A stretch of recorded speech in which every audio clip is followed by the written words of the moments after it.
월급 없이도 평생 부자로 사는 은퇴자 재테크 전략. 구독과 좋아요는 저에게 큰 힘이 됩니다. 안녕하세요, 여러분. 오늘은 정말 많은 분들이 궁금해하시는 주제, 월급 없이도 평생 부자로 사는 은퇴자 재테크 전략에 대해 알아보겠습니다. 여러분, 한번 상상해 보세요. 매일 아침 알람 소리에 놀라 일어나지 않아도 되고, 출근 시간 지하철 러시아워에 시달리지 않아도 되고, 그러면서도 통장 잔고는 꾸준히 늘어나는 삶. 꿈 같은 이야기 같나요?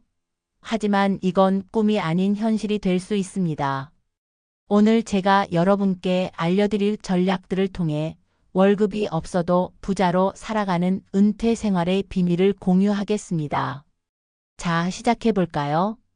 1. 은퇴 준비 언제부터 해야 할까? 은퇴는 아직 멀었어요. 많은 분들이 이렇게 생각하시죠.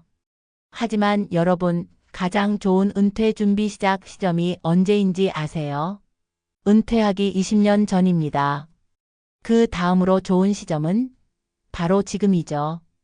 우리나라 평균 은퇴 연령은 약 49세. 하지만 실제 국민연금 수령은 65세부터 시작됩니다. 이 16년간의 소득 공백기를 어떻게 채울 것인가? 이것이 바로 우리가 오늘 이야기할 핵심입니다. 제 친구 중에 35살부터 은퇴 준비를 시작한 친구가 있어요. 그는 월 100만 원씩 투자했고 65세에 은퇴했을 때 약 8억 원의 자산을 모았습니다. 반면 45살에 시작한 또 다른 친구는 월 200만 원씩 투자했지만 65세에 약 5억 원밖에 모으지 못했죠. 복리의 마법이라고 할 수 있습니다. 2. 한국인의 은퇴 자금 얼마나 필요할까? 은퇴 후에는 돈이 덜 들겠지? 많은 분들이 이렇게 생각하시지만 현실은 조금 다릅니다. 통계청 자료에 따르면 한국 노인 가구의 평균 월 지출은 약 250만 원 정도입니다. 여기에 의료비 증가, 취미생활, 여행 등을 고려하면 최소 월 300만 원은 필요하다고 볼 수 있죠. 그렇다면 30년 은퇴 생활을 위해서는 얼마나 필요할까요? 단순 계산으로는 300만 원 12개월, 30년 10억 8천만 원이지만 인플레이션을 고려하면 실제로는 약 15억 정도가 필요합니다. 헉, 그렇게 많이요? 네, 놀라셨죠? 하지만 걱정 마세요. 이 금액을 모으는 현실적인 방법들이 있습니다. 3.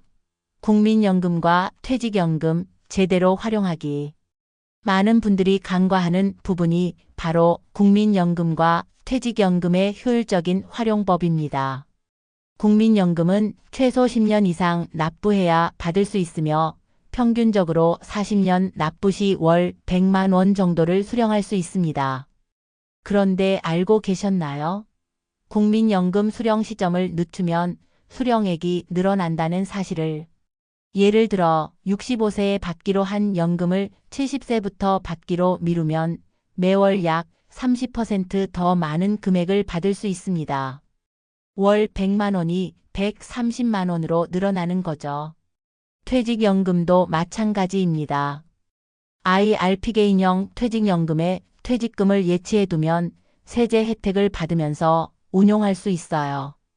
연 1,800만 원 한도 내에서 세액 공제도 받을 수 있으니 꼭 활용하세요. 4. 자산 포트폴리오 구성의 황금 비율. 은퇴 자산 포트폴리오 어떻게 구성해야 할까요? 여기 제가 추천하는 황금 비율이 있습니다. 1. 안전자산 40% 예금, 국채, 회사채 등. 2. 성장자산 30% 국내외 주식, ETF 등. 3.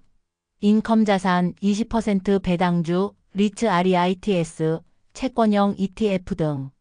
4. 대체자산 10% 귀금속, 예술품, 가상자산 등. 이 비율은 본인의 나이와 위험 선호도에 따라 조정할 수 있습니다. 예를 들어 나이가 들수록 안전 자산의 비중을 높이는 것이 일반적입니다. 특히 주목할 것은 인컴 자산입니다. 배당금, 임대수익 등 정기적인 현금 흐름을 만들어내는 자산이야말로 월급이 없는 은퇴 생활의 핵심이죠. 배당주 투자, 월급 대신 배당금. 배당주 투자는 은퇴자들의 최고의 친구입니다. 왜 그럴까요? 국내 시장에서 고배당주로 손꼽히는 종목들은 보통 35%의 배당 수익률을 자랑합니다. 예를 들어 5억 원을 평균 배당 수익률 4%인 배당주에 투자하면 연간 2천만 원, 월 평균 약 166만 원의 배당금을 받을 수 있습니다. 배당주 투자의 또 다른 매력은 배당 성장입니다. 좋은 배당주는 시간이 지날수록 배당금이 증가하는 경향이 있어요. 10년 전 삼성전자에 투자했다면 초기 배당 수익률이 1%였더라도 현재는 투자 원금 대비 5% 이상의 배당 수익률을 누리고 있을 거예요. 참고로 국내보다 해외 시장, 특히 미국 시장에는 더 많은 고배당 기업들이 있습니다. S&P 500 배당 귀족이라 불리는 기업들은 25년 이상 연속으로 배당을 인상해온 기업들이에요. 국제 분산 투자도 고려해 보세요. 6. 부동산 투자, 임대료로 월급 대체하기. 많은 한국인들이 선호하는 부동산 투자, 어떻게 하면 효율적으로 할 수 있을까요?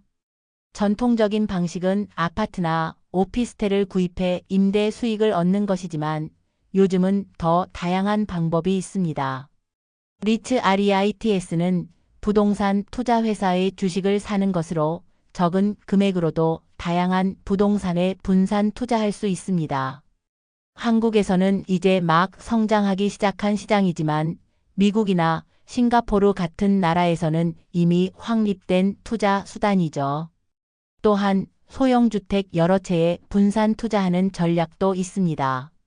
5억 원으로 50평대 아파트 한 채보다는 1억 원대 소형 아파트나 원룸 5채를 구입하는 것이 리스크 분산에 유리할 수 있어요.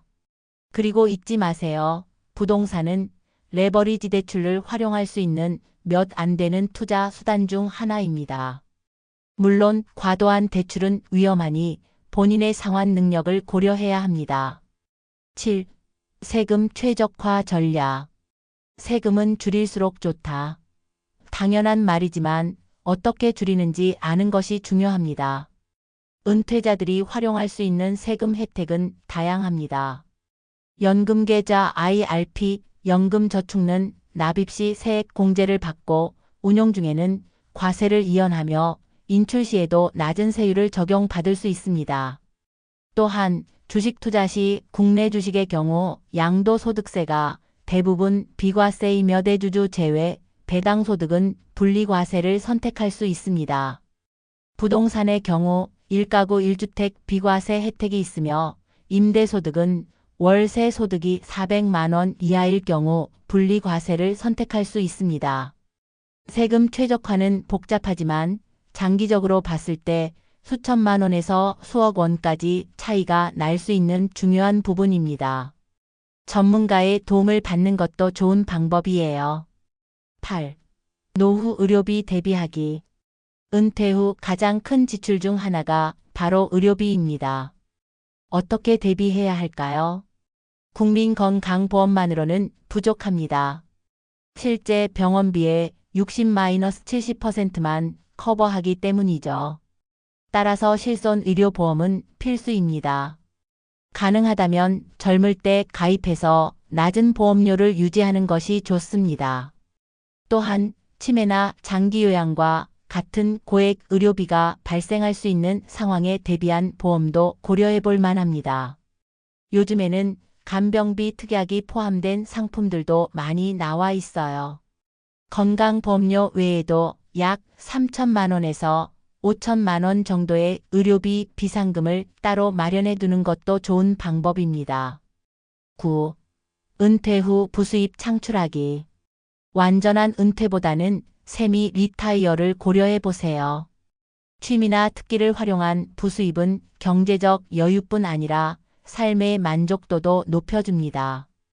요즘 인기 있는 시니어 부업으로는 마이너스 유튜브, 블로그 등 콘텐츠 제작, 마이너스 온라인 강의 멘토링, 마이너스 번역, 교정 등 재택 가능한 전문 서비스, 마이너스 취미를 활용한 수공 예품 판매, 마이너스 공유 경제 플랫폼 활용 숙박 공유, 차량 공유 등 제 지인 중 은퇴 후 자신의 전문 분야에 관한 온라인 강의를 제작해 월 150만 원의 수익을 올리시는 분이 계세요. 완전히 새로운 일을 시작하기보다 본인의 경력과 경험을 활용하는 것이 성공 확률이 높습니다. 10. 부자 은퇴자들의 소비 습관. 부자 은퇴자들은 어떻게 지출할까요? 그들의 소비 습관에는 몇 가지 공통점이 있습니다. 첫째, 소유보다 경험에 투자합니다. 고가의 명품을 사는 대신 여행이나 취미 활동에 돈을 씁니다. 둘째, 작은 사치는 즐기되 큰 지출은 신중하게 합니다. 매일 마시는 커피는 좋은 것으로 마시더라도 자동차는 실용적인 모델을 선택하는 시기죠. 셋째, 건강에 투자합니다. 좋은 식재료, 적절한 운동, 정기 검진 등은 아끼지 않습니다. 건강이 무너지면 어떤 자산도 의미가 없다는 것을 알기 때문이죠. 넷째, 4% 룰을 실천합니다. 이는 총 자산의 4% 이내에서만 매년 지출하는 원칙으로 자산이 고갈되지 않게 하는 지출 가이드라인입니다. 11. 실패 사례와 교훈. 성공 사례만큼이나 실패 사례에서 배울 점도 많습니다. 첫 번째 사례는 자산을 너무 한 곳에 집중 투자한 어씨입니다. 그는 퇴직금 전액을 강남의 한 오피스텔에 투자했는데 부동산 경기 침체로 큰 손실을 보았습니다. 교훈 분산 투자의 중요성. 두 번째 사례는 자녀 교육과 결혼에 모든 자금을 쏟아부은 B씨입니다. 자녀를 위한 마음은 이해하지만 본인의 노후를 위한 최소한의 자금도 남겨두어야 합니다. 세 번째 사례는 투자 사기에 속은 C씨입니다. 높은 수익률에 현혹되어 확인되지 않은 투자 상품에 돈을 넣었다가 큰 손실을 보았죠. 교훈 이해하기 어려운 상품은 투자하지 말 것. 12. 은퇴 후 삶의 질을 높이는 비금융적 전략. 마지막으로 돈만큼이나 중요한 것은 행복한 은퇴 생활입니다. 건강관리, 규칙적인 운동, 균형 잡힌 식사, 충분한 수면은 기본입니다. 인간관계 유지. 은퇴 후 사회적 고립감을 느끼는 경우가 많습니다. 친구들과의 만남, 동호회 활동 등을 통해 관계를 유지하세요. 지적, 자극, 새로운 것을 배우고 도전하는 것은 뇌 건강에도 좋습니다. 평생 교육 프로그램, 독서 모임 등을 활용해 보세요. 가치 있는 일에 참여, 봉사활동이나 멘토링 등을 통해 사회에 기여하는 것은 큰 만족감을 줍니다. 오늘 우리는 월급 없이도 평생 부자로 사는 은퇴자 재테크 전략에 대해 알아보았습니다. 요약하자면 1. 은퇴 준비는 빠를수록 유리합니다. 2. 국민연금과 퇴직연금을 현명하게 활용하세요. 3. 자산 포트폴리오는 다양하게 구성하되 정기적인 현금 흐름을 만들어내는 인컴 자산에 주목하세요. 4. 배당주와 부동산 투자는 월급 대체 수단으로 좋은 선택입니다. 5. 세금 최적화와 의료비 대비는 필수입니다. 6. 완전한 은퇴보다는 즐거운 부수입 활동을 고려해 보세요. 7. 돈보다 더 중요한 것은 건강과 행복한 관계임을 잊지 마세요. 여러분의 은퇴 생활이 경제적 걱정 없이 행복하고 풍요롭기를 바랍니다. 오늘 영상이 도움이 되셨다면 좋아요와 구독 부탁드립니다. 다음 영상에서 또 만나요. 감사합니다.